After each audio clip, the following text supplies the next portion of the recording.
Bună dimineața, o nouă zi, la mulți ani, să fiți fericiți în anul care tocmai a început, să aveți parte de sănătate și tot ce vă doriți. Am mai filmat zilele astea că am avut un deces în familie, un prieten foarte bun, i-a murit tatăl și a trebuit să fim acolo cu toții, să-i ajutăm, fiind prieten de familie. Așa e frumos. Astăzi este marți. Am început în forță. O să fie și cald afară. Să fie vreo 14-15 grade maxima. Haideți să vă arăt ce am făcut până la ora asta. Nici nu știu câte e ceasul. 9:20. Uitați, deja am făcut acolo o grămăjoară.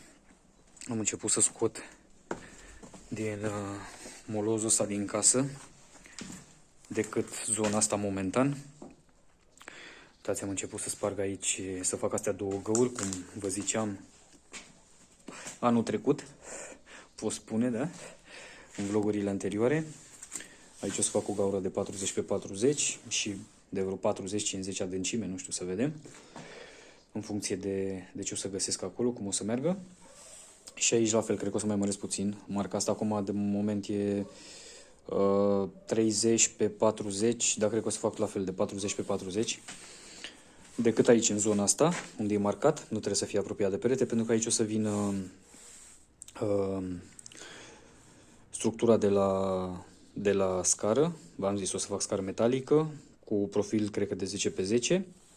Și punctul central o să fie aici și o să fie o placă de metal. O să pun o placă de metal în 4 șuruburi și de aici o să plece jumătatea scării. Dar de asta vreau să fac găurile astea două, să am rezistență. Pentru că șapa nu e foarte groasă. Uitați, acolo are un 6-7 cm. Mă uit la piesele astea. Dar nu e peste tot la fel. Dacă mi-aduc bine aminte, n-am nivelat prea mult. Am turnat așa. În unele zone are și 10, în unele, nu știu, 5, da? Pentru că, fiind foarte tasa pământul, nu se duce nicăieri. Dar chiar dacă șapa nu se rupe sau nu și-a luat nicio fisură în ultimii 7 ani, cred, de când am turnat, nu pot să mă bazez să pun ceva greutate pe ea. Adică decât parchetul și atât, da? Și mobila și astea, dar când vorbim de o scară sau de structură, ceva, o să fie stâlpul ăsta aici. Aici o să vină un stâlp de ăsta de stejar care să susțină grinzile astea. Dar atunci o să fie presiune foarte mare pe o suprafață foarte mică și nu mă bazez pe betonul ăsta care e pe jos. La fel și aici. Pentru că scara o să aibă greutate foarte mare aici, în punctul ăsta. Și după aia pe perete, în funcție de cum o să o prind în perete. Dar aici o să fie o greutate foarte mare și am nevoie de ceva rezistent. Și singura modalitate de făcut gaură și umplută cu beton. Nu trebuie fier, nu trebuie nimic, nu e nevoie, pentru că nu o să aibă unde să se ducă, pentru că e pământ, dar nu o să se rupă betonul, dar trebuie să fie o bază solidă. Și asta vreau să fac. Să sap acum astea două cu picamărul, astea două găuri și după aceea să-mi pregătesc două roabe, cât o veni, 2-3 roabe de beton și să umplu, să-l las. Aici o să-l umplu la ras. Aici la fel, doar că aici o să iau, pentru că mai am niște capete de vreo 30-40 cm lungime din grindă de asta tăiate. Vreau să îi pun la partea de jos, să-mi bag piesa în folie de asta anticondens și cu ceva, să vedem dacă se pe aici ceva plastic sau ceva, și să o las centrată, da, să fac gaura, să bag piesa aia mică de mostră, să zic așa, da? Decât să rămână gaura făcută la un 10-15 cm adâncime și după ce o să se întărească mai pe seară puțin betonul, o să o scot și rămâne gaura deja făcută și mâine de dimineață O să vin cu o grindă de asta mare, tăiată bineînțeles la măsură și așa, la cât e nevoie la înălțime. Și dacă să o bag în gaură, ca să nu mai fie nevoie să nu mai fie nevoie să pun colțare sau nu știu, orice altceva, da? Să nu se vadă. Așa intră în gaură și acolo rămâne, nu se mișcă nici stânga, nici dreapta, că o să încerc să o las cât mai fixă posibil, cu, bineînțeles, dilatarea câțiva milimetri în cele 4 laturi. Și cam asta e. Și mâine deja să continui aici, să ridic, să fac teu. Astăzi cred că o să las grinda asta deja montată. Asta care vine aici, bine, unde o să se termine ultima treaptă. Pe undeva pe aici, nu știu, aici o să vină tăiate grinzile astea. Și o să bag o grindă de aia de 10 pe 10 în perete. Dintr-un perete în altul, cum v-am mai zis. Și mâine deja când o să montez și pe aia de acolo și o să fac teola, deja pot să tai grinzile astea și să las structura de la scară pregătită decât pentru asta, pentru tavanul de rigips. Da, cam asta e momentan ceea ce vreau să fac pe ziua de azi. O să plec puțin mai devreme, că am niște musafiri, adică, bine, ăștia care, prietenii ăștia noștri la care am fost la mormântare, că mâine pleacă și ei, că nu sunt în țară, lucrează în afară și, da, să facem și noi un grătar, cum se face. Și asta zic, o să plec mai devreme, dar vreau să fac astea două chestii azi. Grinda asta, să o montez aici, din perete în perete, și găurile astea două să le umplu cu beton. Dacă fac asta azi, sunt super mulțumit. Și așa mâine am înțeles că o să plouă. Așa că mâine, dacă plouă, o să mă dedic pe aici puțin să mai scot din mizeria asta și să încep să pregătesc. Poate săptămâna asta reușesc să torn aici șapa, pentru că de aici, de la ușă, în camera asta trebuie turnată șapa, asta mai rămăsese. Și aș vrea să fac și treaba asta. Și după aia ce mai fi timp, săptămâna asta, mâine miercuri, joi, deja vineri, sâmbătă, duminică, nu pot să lucrez că vineri e sărbătoare, sâmbătă e sărbătoare, duminică e duminica. Și după aia încă 5 zile săptămâna viitoare și sâmbătă plecăm și noi. Da, cam asta e planul, ne vedem mai târziu. Gata și găurile. Uitați cum au ieșit. Adâncime 30 și un pic. Am dat de o bază tare de pământ. Până la adâncimea aia, asta e puțin mai adâncă. Până la adâncimea aia a fost mai moale așa. De acolo am dat o bază tare și nu o să se ducă în jos piesa de beton. Asta a dus o turn. Am spart și cu picamărul. Și acolo chiar e tare și în teorie cam asta trebuie să faceți și la fundații și când turnați fundație sau orice altceva, stâlpi prin curte, pe la gard, să săpați până dați de pământare. Dacă e de ăsta mai fin, așa, mai ca nisipul așa, nu e ok deloc, că nu o să vă țină. Nu o să reziste în timp. Trebuie să căutați pământare. Acum pauză 2 minute, de o țigară și merg la... Mi-am pregătit afară... și asta, da. Uitați, asta e piesa pe care o să o folosesc acum, să o bag acolo în beton și să torn, să las gaura pregătită. După aia o să o scot mai târziu. Asta o să-mi folosească de mostră. Și mai târziu o să o scot și rămâne gaura. Și mâine dimineață, decât vin cu piesa mare, piesa care o să rămână, și se toarnă. Da? V-am zis, pauză. Și după aia să fac o betonieră 2. Am acolo pregătit. Fac o betonieră 2 și să umplu găurile astea. Și după aceea o să mă apuc aici. Să sparg aici, să pregătesc pentru grinda asta care o să vină. Ne vedem mai târziu. Gata și betonul. Am turnat, am umplut găurile. Aici trebuie să mai curăț puțin. Mai las puțin grinda asta să se mai suce puțin betonul. După aia vin să o mai așez iar în nivel. Am așezat-o odată. Să rămână gaura perfectă. Și aici e gata de moment.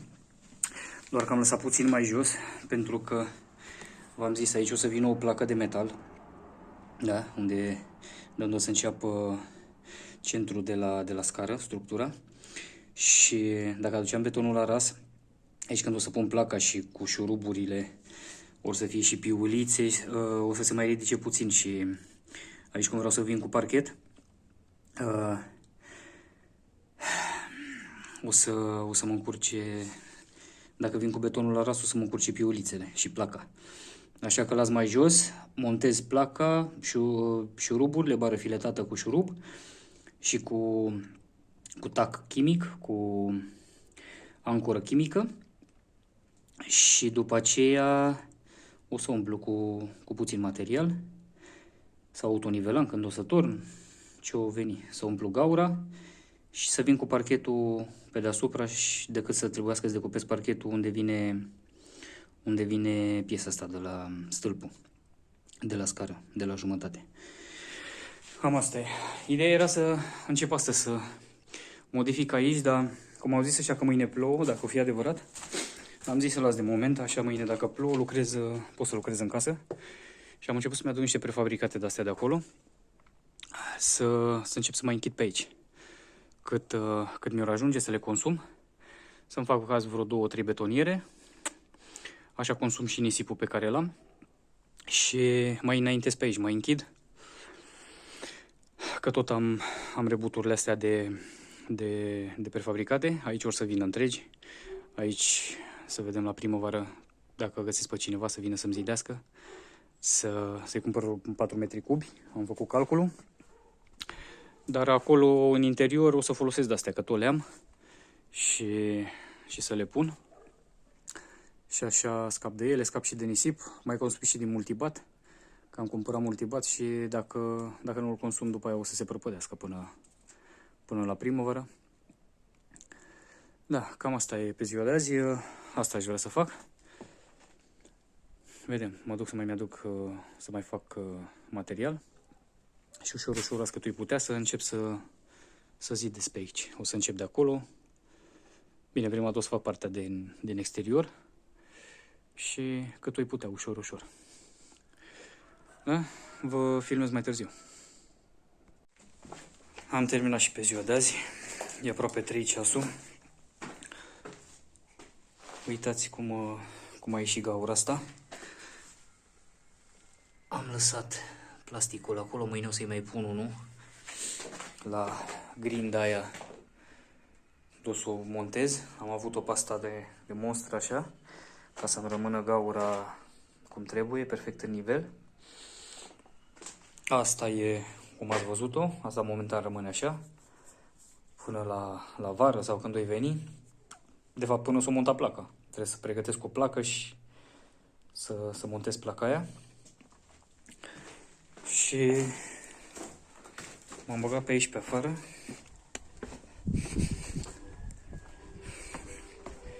Uitați că e soare. M-am apucat aici de zidit. Astea rebuturile astea de prefabricat. Și pe aici am început să ridic ușor.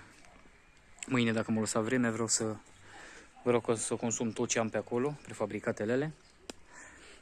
Aici o să vină o fereastră de 80 pe 80. Să vedem, să mă hotărăsc, ori o montez în jumătate, ori e aici lipită de stâlp. Trebuie să ridic lateralele, după aia să pregătesc cofrac pentru un buiandrug, să-l montez. Da, astea sunt ele, sunt rebuturi, dar nu am problemă. Dacă era la altcineva să fac la un client, n-aș fi făcut, sau bine, dacă era de acord, da. Dar fiind pentru mine acasă, eu știu cum lucrează multibatul ăsta și cum iese tencuiala și de-aia nu fac probleme. Rămân găuri, uitați, pentru că sunt rebuturi, dar când s-o încărcat cu multibat, dau prima dată un spray cu ciment, nisip cu ciment și apă și după aceea o să tencuiesc cu multibat și rămâne os, rămâne oțel, se face, ați văzut și în casă, eu nu fac economie la material. De asta nici nu fac probleme și montez astea că tot le aveam. Și în continuu nu o să-mi ajungă, bineînțeles, să termin. O să trebuiască să iau... Astea le-am avut, nu știu, le-am găsit la un prieten și le-am luat bine la preț și am zis, lasă-le mă, că ce și le folosesc eu la ceva. Și o să trebuiască să mai cumpăr ca să termin. Vedem cât mi-or ajunge, sper măcar să termin partea asta de aici. Și vedem aici, în zona asta, o să folosesc din ele cât or ajunge. Și după aceea trebuie să cumpăr, o să mai cumpăr vreo 4 metri cubi. Să termin ce mai am pe aici de zidiș prin interior. Da, baza mea e pe tencuiala. Tencuit pe interior și pe afară pe exterior. Toată casa când s-o tencui o să vină cu plasă de Buzău. Și nu or să fie probleme. O să rămână așa cum trebuie. Da. Mă duc, că v-am zis că a venit și soția cu băiatul. V-am zis că am musafiri și de-aia a plecat atât de devreme. Mâine continui. Mâine, dacă nu ploua, am înțeles că o să scadă temperatura, dar în caz că nu ploua, o să continui. Vreau să termin tot prefabricatul ăsta și dacă nu, mă bag în interior să fac acolo. Vedem. Cam asta e. Am închis aici șantierul, am spălat betoniera. Mâine o să continui. O zi mai mult, o zi mai puțin. Ce să facem? Asta e. Ușor, ușor. V-am pupat. Ne vedem mâine. Pa, pa.